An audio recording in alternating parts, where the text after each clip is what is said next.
ಮಂಗಳೂರು ವಿಧಾನಸಭಾ ಕ್ಷೇತ್ರದ NSUI ಘಟಕದ ವತಿಯಿಂದ ಇವತ್ತು ನೀಟ್ ಪ್ರಶ್ನೆ ಪತ್ರಿಕೆಯ ಸೋರಿಕೆಯ ವಿರುದ್ಧ ಪ್ರತಿಭಟನೆಯನ್ನು ಹಮ್ಮಿಕೊಂಡಿರತಕ್ಕಂಥ ಈ ಸಂದರ್ಭದಲ್ಲಿ ನಮ್ಮ ಈ ಒಂದು ಸಭೆಯಲ್ಲಿ ಉಳ್ಳಾಲ ಬ್ಲಾಕ್ ಕಾಂಗ್ರೆಸ್ನ ಅಧ್ಯಕ್ಷರಾದ ರಮೇಶ್ ಶೆಟ್ಟಿ ಅವರೇ ಹಾಗೂ ಸೇರಿರುವಂತಹ NSUIನ ಅಧ್ಯಕ್ಷರಾಗಿರತಕ್ಕಂಥ ಶಾಹಿಲ್ ಮಂಚಿಲ್ರವರೇ, UT ಫರೀದ್ ರವರೇ, ಅದೇ ರೀತಿಯಲ್ಲಿ ಸೇರಿರತಕ್ಕಂಥ ಎಲ್ಲ ಕಾಂಗ್ರೆಸ್ ಪಕ್ಷದ ಮುಖಂಡರೇ, ಬಂಧುಗಳೇ, ಅನೇಕ ವಿಚಾರಗಳ ಬಗ್ಗೆ ನಮ್ಮ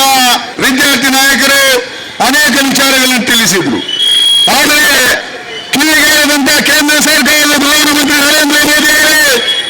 ಭಾರತ ದೇಶದ ಬಡ ಜನರ ಮೇಲೆ, ಹಿಂದುಳಿದ ವರ್ಗದ ಮೇಲೆ, ಅಲ್ಪಸಂಖ್ಯಾತರ ವರ್ಗದ ಮೇಲೆ,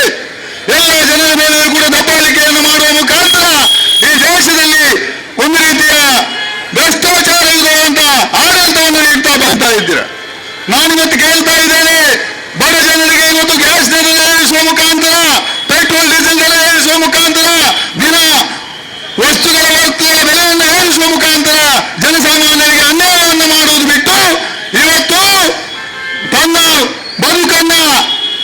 ತಾವುಗಳೇ ಪಡೆಯಬೇಕು ಅಂತ ಹೇಳಿ ವಿದ್ಯಾರ್ಥಿಗಳು ರಾತ್ರಿಯಲ್ಲಿ ಓದಿ ನೀಟ್ ಪರೀಕ್ಷೆಯನ್ನು ಬರೆಯತಕ್ಕಂತಹ ಸಂದರ್ಭ. ಇವತ್ತು ಆ ಪ್ರಶ್ನೆ ಪತ್ರಿಕೆಯ ಸೋರಿಕೆಯನ್ನು ಮಾಡಿ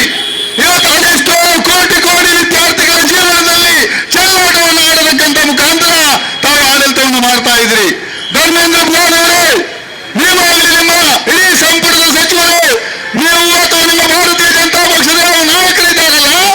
ನಾನಿವತ್ತು ಕೇಳ್ತಾ ಇದ್ದೇನೆ, ಮಂಗಳೂರು ವಿಧಾನಸಭಾ ಕ್ಷೇತ್ರದಲ್ಲಿರ್ತಕ್ಕಂಥ ಏನು ABVP ಇದೆಯಲ್ಲ, ಅಖಿಲ ಭಾರತ ವಿದ್ಯಾರ್ಥಿ ಪರಿಷತ್, ಯಾವ ಅಖಿಲ ಭಾರತ ವಿದ್ಯಾರ್ಥಿ ಪರಿಷತ್ತಿನ ಮಕ್ಕಳೇ, ನಿಮಗೆ ಏನಾದರೂ ಸ್ವಲ್ಪ ಸಾಮಾನ್ಯ ಜ್ಞಾನ ಇದ್ರೆ ಇದಕ್ಕೆ ಖಂಡನೆಯನ್ನು ಮಾಡುವಂತ ಕೆಲಸವನ್ನು ಮಾಡಿ. ಇವತ್ತು ಪ್ರಿನೇಶ್ ಶಂಕರ್ ಅಂತ ಒಬ್ಬ ಸಂಸದರಿದ್ದಾರೆ, ಈ ನಮ್ಮ ಲೋಕಸಭಾ ಕ್ಷೇತ್ರದ ಸಂಸದರು ಒಂದೇ ಒಂದು ಖಂಡನೆಯನ್ನು ಕೊಡ್ತಾ ಇಲ್ಲ. ಹಾಗಾಗಿ ಇನ್ನು ಇದು ಸಾಂಕೇತಿಕವಾದಂತಹ ಒಂದು ಪ್ರತಿಭಟನೆಯನ್ನ ಹಮ್ಮಿಕೊಂಡಿರತಕ್ಕಂಥ NSUIನ ಎಲ್ಲ ಪದಾಧಿಕಾರಿಗಳಿಗೆ ನಾನು ಅಭಿನಂದನೆಯನ್ನು ಸಲ್ಲಿಸುವ ಮುಖಾಂತರ ಈ ಸಂದರ್ಭದಲ್ಲಿ ಹೆಚ್ಚು ಮಾತನಾಡಲಿಕ್ಕೆ ಹೋಗದೆ ಮುಂದೊಂದು ದಿನ ಇದರ ವಿರುದ್ಧ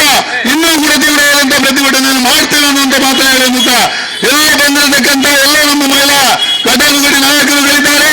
ಎಲ್ಲ ಕಾಂಗ್ರೆಸ್ನ ನಾಯಕರುಗಳಿಗೆ, ಯೂತ್ ಕಾಂಗ್ರೆಸ್ನವರಿಗೆ, ವಿದ್ಯಾರ್ಥಿ ಯೂನಿಯನ್ನವರಿಗೆ, ಬ್ಲಾಕ್ ಕಾಂಗ್ರೆಸ್ಗೆ, ಮಹಿಳಾ ಕಾಂಗ್ರೆಸ್ನವರಿಗೆ, ನಗರ ಕಾಂಗ್ರೆಸ್ನವರಿಗೆ ಎಲ್ಲರೂ ಕೂಡ ನಾನು ಒಂದೇ ವಾಕ್ಯದಲ್ಲಿ ಧನ್ಯವಾದವನ್ನು ಹೇಳುವ ಮುಖಾಂತರ ಅವಕಾಶಕ್ಕಾಗಿ ವಂದಿಸುತ್ತಾ ನನ್ನ ಮಾತನ್ನು ಮುಗಿಸ್ತಾ ಇದ್ದೇನೆ.